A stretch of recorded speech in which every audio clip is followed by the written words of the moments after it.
Hi everyone, welcome to this new lecture of fluid mechanics.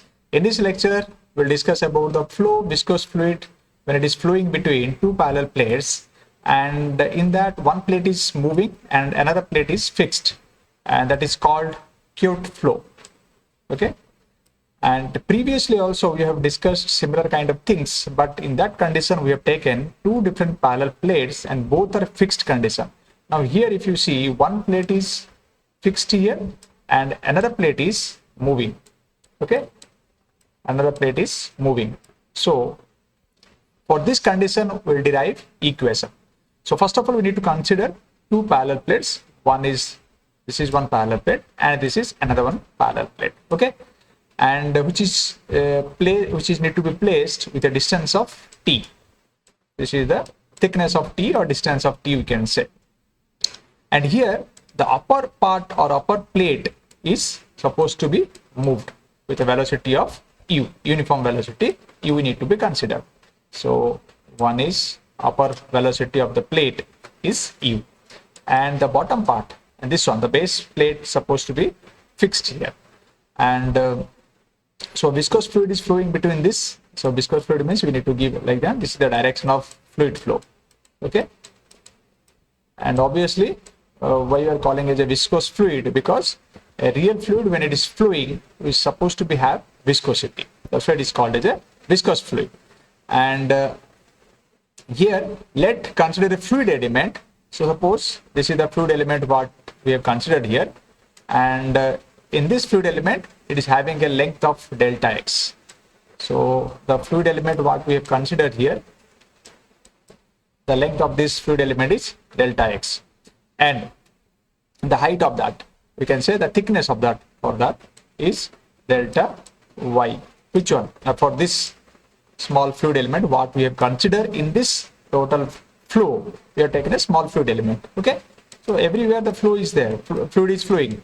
So in this we have taken a small fluid element in between this, and that fluid element is having a length of delta x and having a thickness of delta y. And this fluid element is situated with a distance of y from this surface. From this surface we can say. So that is placed with a distance of y, or we can say from the lower plate. Okay, now we need to find out what is the forces are acting for this plate or for this fluid element. Okay, now first things, let's consider P. The P is the intensity of pressure which is acting on the surface or the face of this plate AP. Okay, or this you can fluid element you can say. Suppose this is the fluid element is there, and the intensity of pressure which is acting on the face AB, and this is CD. Now what is the intensity of pressure for this which is acting here, that need to be identified. So, and that also you can write here actually what is the intensity of pressure which is acting in this. So that is, if you can say P only you can consider for that. And similarly this is for the surface of AB. And what about the intensity of pressure which is acting on this CD surface? So that need to be again identified. So this will be the intensity of pressure. Already these things already previously we have discussed number of times this concept actually. You can see that previous videos, or else I'll tell you here itself again. So now these two are there. So these two pressure intensity will be act on the horizontal direction. But when we consider the vertical direction, we need to consider the shear stress which is acting on this BC surface and AD surface. So that also need to be identified. Okay. Now what I'll do, first one I'll write the pressure force on the AB surface. The pressure force on AB surface. So we know that pressure equal to force by area. So now the force equal to, we can write pressure into area. Okay, so the pressure force which is acting here, so what is the pressure is acting with respect to the area. So on the AB surface means this is the AB surface. So at this surface what is the pressure? Now P is the pressure there. So you can write the intensity of pressure P is acting on the surface P, this one. And what about the area? The area of this small fluid element is nothing but what is the thickness of this particular and what is the width of that. So width for this particular fluid element can be considered as a unity. Unity in the sense 1. So for that particular things, we can write the area equal to delta y into 1. So this is about the pressure force which is acting on the face AB. Similarly, we need to identify the pressure force on CD face. On the CD face. So CD face is nothing but the same pressure intensity which is acting here. Obviously, in the reverse side, okay, the intensity of pressure is supposed to be somehow differ from this one. Here, why? Because I'm telling this one, because this fluid element also is having some impact of pressure which is acting in this fluid element. From this to B to C distance is there. So each, suppose B to C, this distance is there. For each zone, if you see, everywhere we have some impact of pressure is there. So what is the impact of pressure? Suppose here, now you can consider some del P is there, a small del P which is acting between these two zones. Okay. And what about this distance? So distance is nothing but you can consider with respect to the del X. Del X means individual I'm talking about the individual parts. Okay. Now similarly, if you take only single one means between these two gaps, suppose. So del P by del X, or the pressure difference is there. Now similarly, if you take the BC distance, so BC distance is nothing but how much distance is there? That is delta X distance.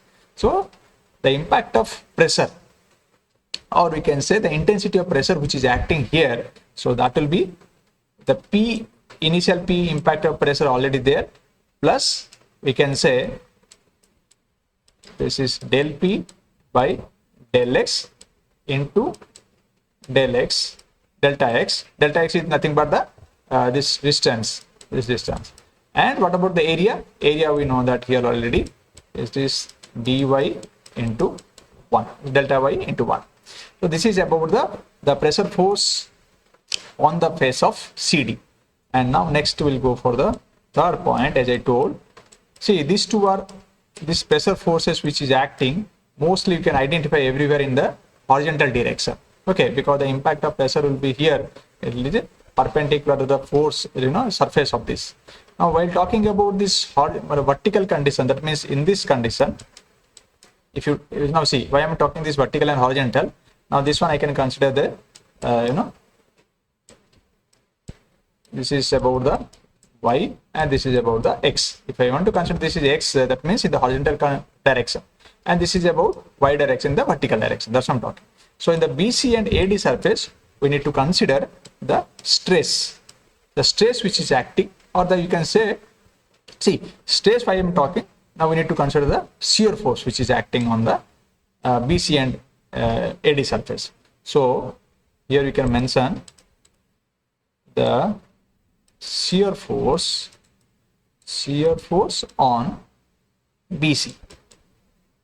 So stress, why I'm talking, because from the stress only we can be able to identify the shear force.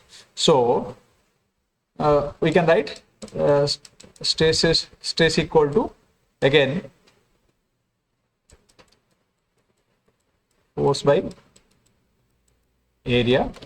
Okay, so force equal to stress into area we can write. Correct. So now what the shear force is here? It means you can write shear force by shear area. So this is shear stress. So we can write shear force equal to shear stress into area. That's what I'm talking. So shear force on the face, this one BC. So this is nothing but we can write tau. What is the shear stress on the particular surface into, again, that area is what? The area is length of this fluid element into the thickness of that. So, or you can say the width of this, not thickness, width of this we can consider, because thickness already you have taken this one. So width 1 we can write here 1. Okay. Similarly, again, another one, shear force supposed to be act. So shear force on the surface AD. AD will be how much? Now already this thickness is there, this shear force is acting here. Again, it should be covered to this distance of this CD distance, that means delta y distance. So similarly, so again, if you want to just divide each of this part zone wise, so each zone, what is the impact of shear force? Okay, so that one we can write already initially. What is the shear stress is there, that impact will be there, along with this shear stress tau, we can write del tau with respect to del y, because del y is the, you can check the small height in the vertical direction, and into delta y is the thickness, bracket close, and here you can write the area delta x into 1. So these are the four forces which are acting on this fluid element in vertical and horizontal direction in all the sides. Now what are the things we can say? We need to consider the flow as a steady. The flow need to be considered as a steady and uniform. Steady and uniform, so that we can say there is no acceleration, and the resultant force supposed to be in the direction of flow supposed to be 0. So resultant force is nothing but, we need to consider the summation of force equal to 0, we can consider. So summation of force in the direction of flow, in the sense x direction, we can consider in this x direction. So what we can write, so all the forces which is acting on the x direction is nothing but this one, P delta y into 1.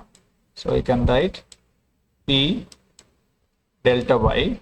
Next, this is about the in this direction, forward direction, and if you can see the next one, so this is given in the y direction force, I'm sorry, in the reverse direction, in the reverse, in the backward direction, so that will be minus.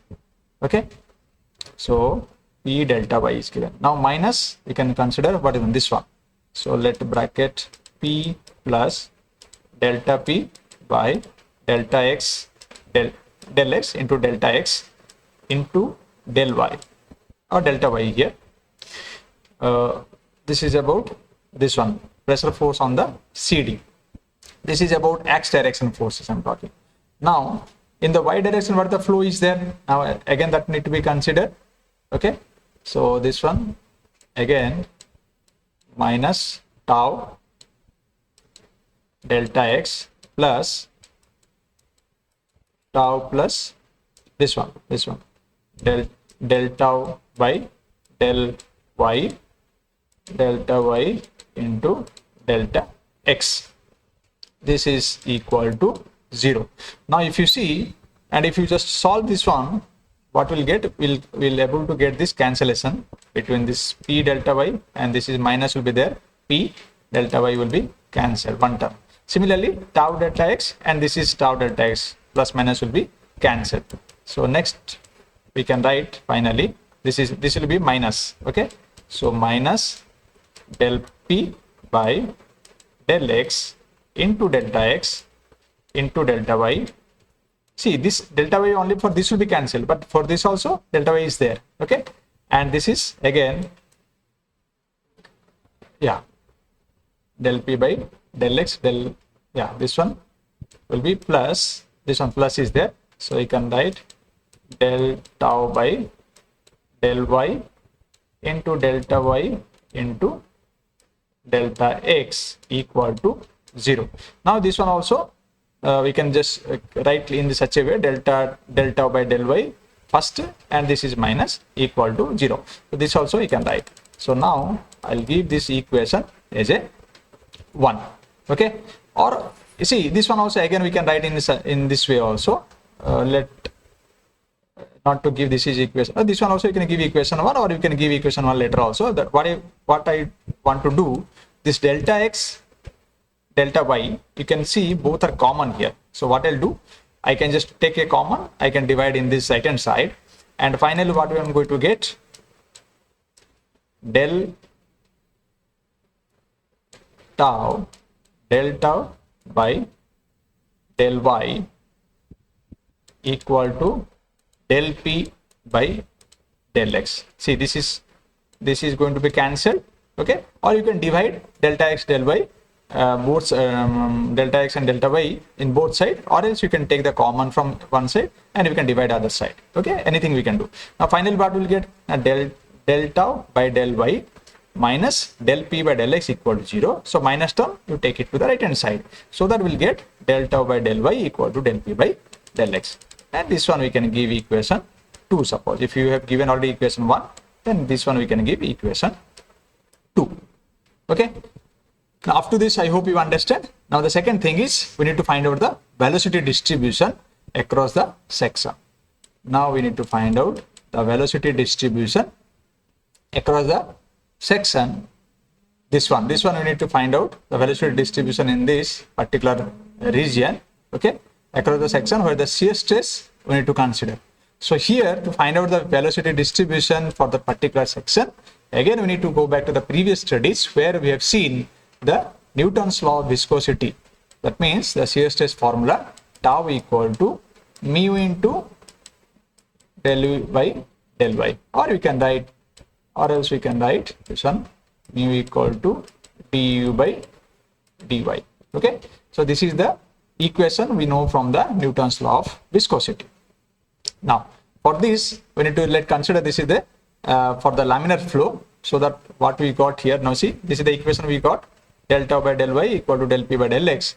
Now what I'll do, I'll just put this value of this tau value in that equation. So what we'll get here, now we can write del p by del x equal to del tau. So del tau means this one I will write, this one, mu du by dy, and this is again we can write del y, I hope, yeah, y. So what we'll get here, mu into del square by, del square by del u square by del y square. So you can write mu into del square u by del square y. Okay, so this one we can give, and one more, this one also again we can write, let's write in this way, del square u by del y square. This mu term you take it to the left hand side, so here we'll get 1 by mu del p by del x. So this also we can write. Okay, now what we'll do to identify this velocity distribution, just I'll do integration of this equation. Okay, so this one, let's highlight this because this one we have taken from the Newton's law of viscosity, and to finding out this velocity distribution, just I have taken this equation and just kept the value of tau in the previous equation 2.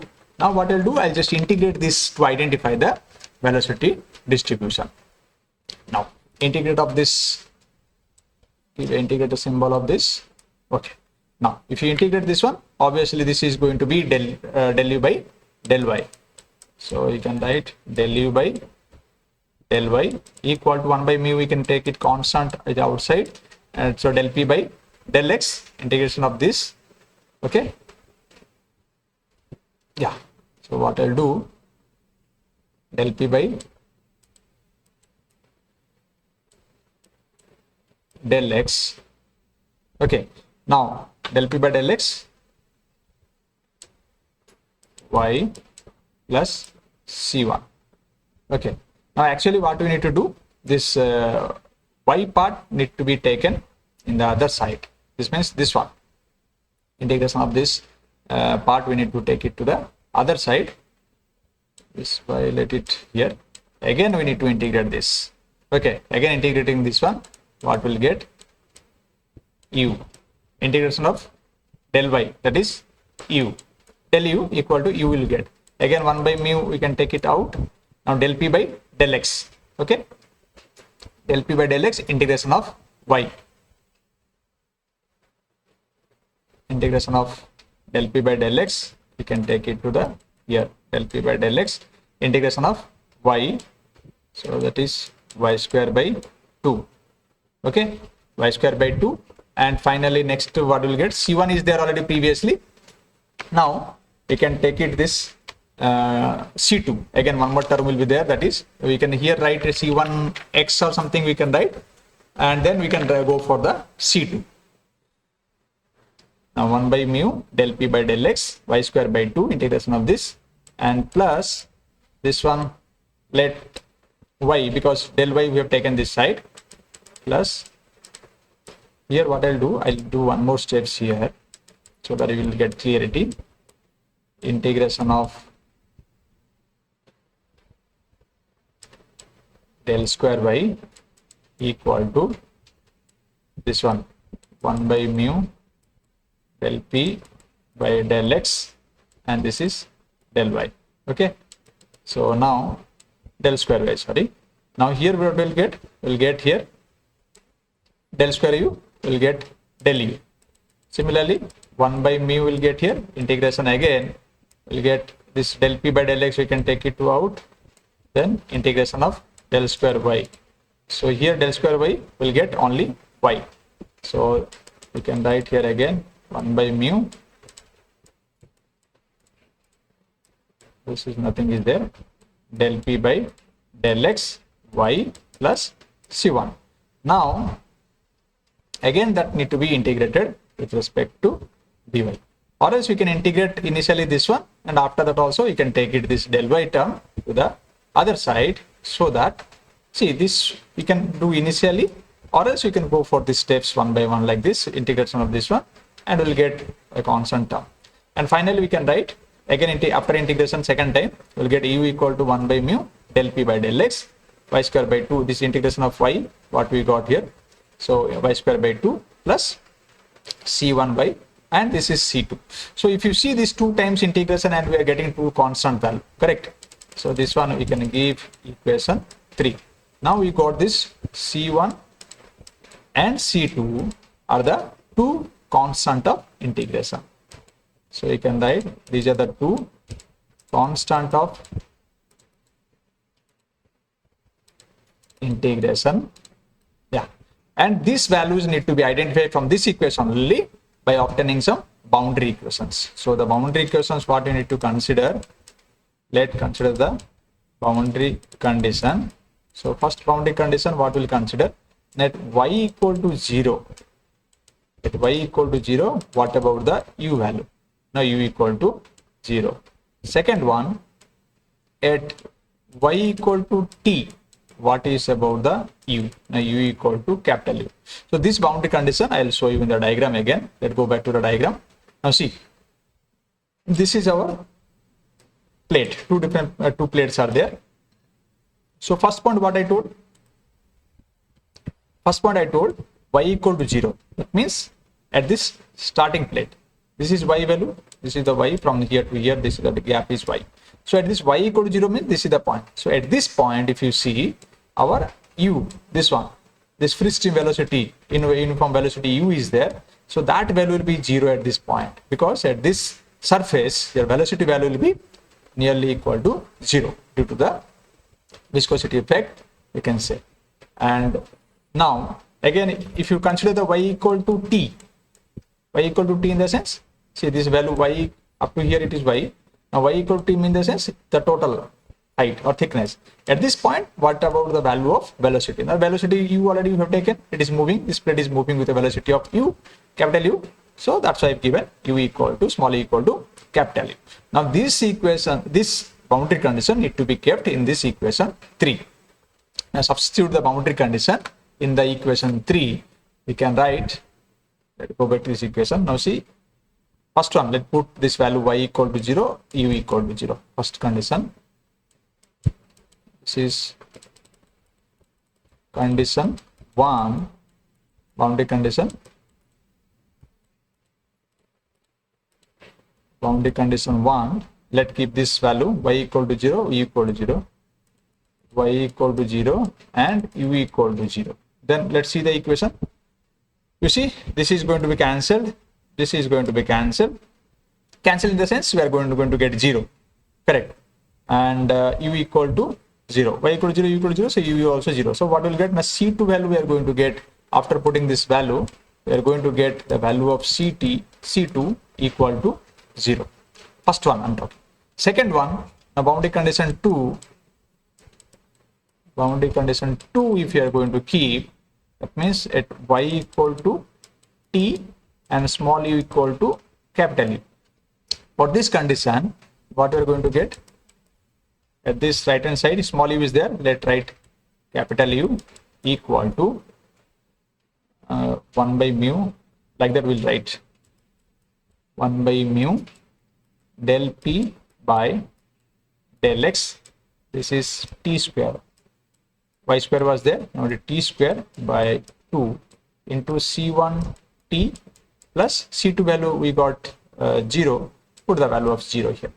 Now so we can write c1 equal to we can write u by t minus 1 by mu del p by del x. This is t square by 2 is there, so you can write t square by 2t, t will be cancelled. So again we can write this u by t minus 1 by 2 mu.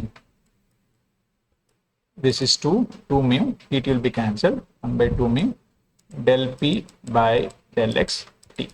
Okay, so this is the term we are going to get here. What I did, nothing, just I have taken the c1 t one side, just I have taken c1 t suppose one side and remaining term let it to other side, that means u this side u minus 1 by mu del p by del x t square t by 2.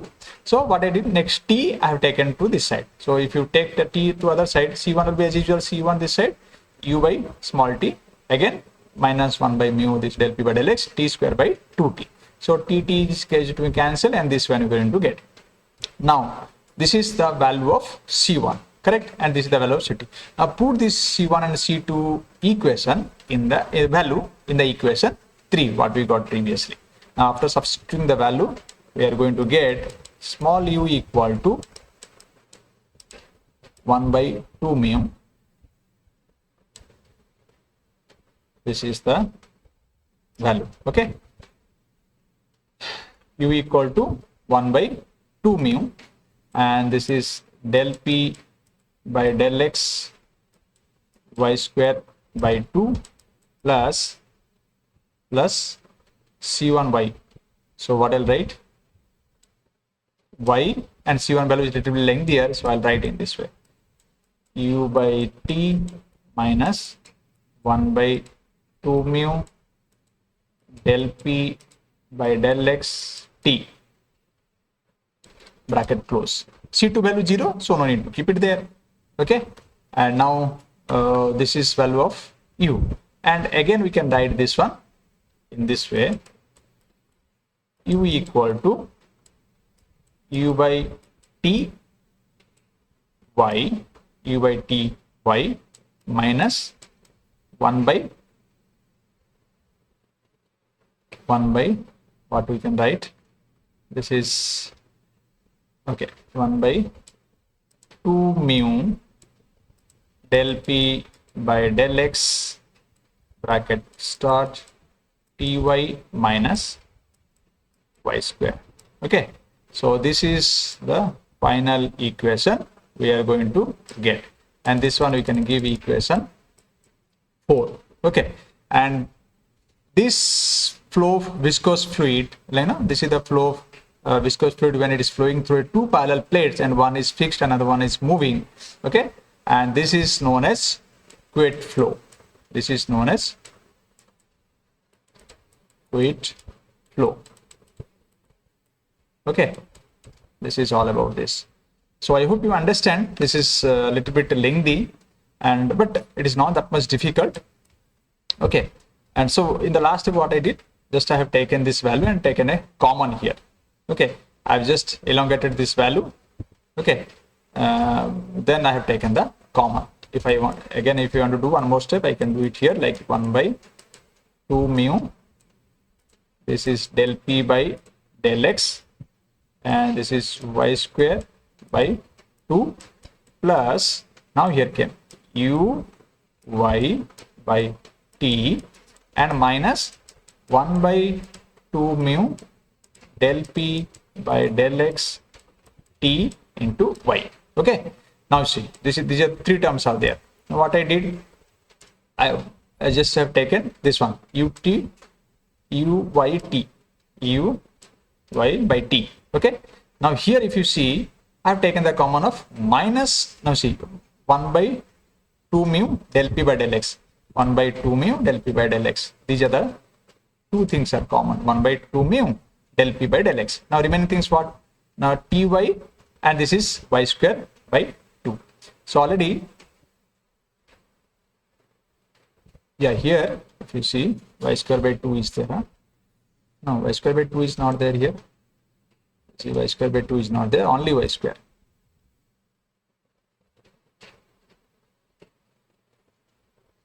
Okay, this y square only, this 2 only we have taken to 2 mu. Yes, so there is no y square by 2, already we have taken the 2 here. So now see, now this y square is there and ty is there. So this is ty minus y square, that's it. So here I have taken the minus common here, that's why the sign changed. Ty initially minus was there, now changes to plus, and it is plus was there, now change to minus. So this is about the equation of velocity distribution. Okay. Yeah, I hope you understand this derivation, though this is slightly lengthy one, but you can see the steps what we have followed here. First one, just go for the distribution of flow and how the flow is flowing. The flow is flowing from the left to right, and here this is moving and this is fixed. Okay, and first initially you go for the pressure formula, P equal to force by area. Then you go for the different forces are acting in the all these sides of this fluid element. So by taking this all these forces, then go for the consider the flow is steady and uniform, so that we can write, so there will be no changes, like there is no acceleration will be there, and just consider the summation of force equal to 0. So summation of force in the direction of force, though I have told you need to consider both x and y direction. So that's why we have taken this is the x direction, the pressure force, and this is the y direction, the shear force. So just to solve this one, we'll get this equation. Then after that, we need to consider the velocity distribution. So velocity distribution we have seen during our Newton's law of viscosity. Okay, so there we got the equation tau equal to mu into del u by del y. So here we have taken this one. Again, just put the value of tau value here, and then we'll get one equation. Just you integrate 2 times here. Integration 1, again integration 2. This 2 only you need to do, then we'll get this value. And after that, just you find out the value of C1 and C2, the constant of integration value, by putting this boundary condition. Okay, then we'll get this. Just you solve this equation and put the value of C1 and C2 in the previous equation, we'll get the value of this. And this is called Kute flow. Okay. So I hope you understand. If you are having any kind of query and doubt regarding this, you can give a comment on the comment box. Thank you.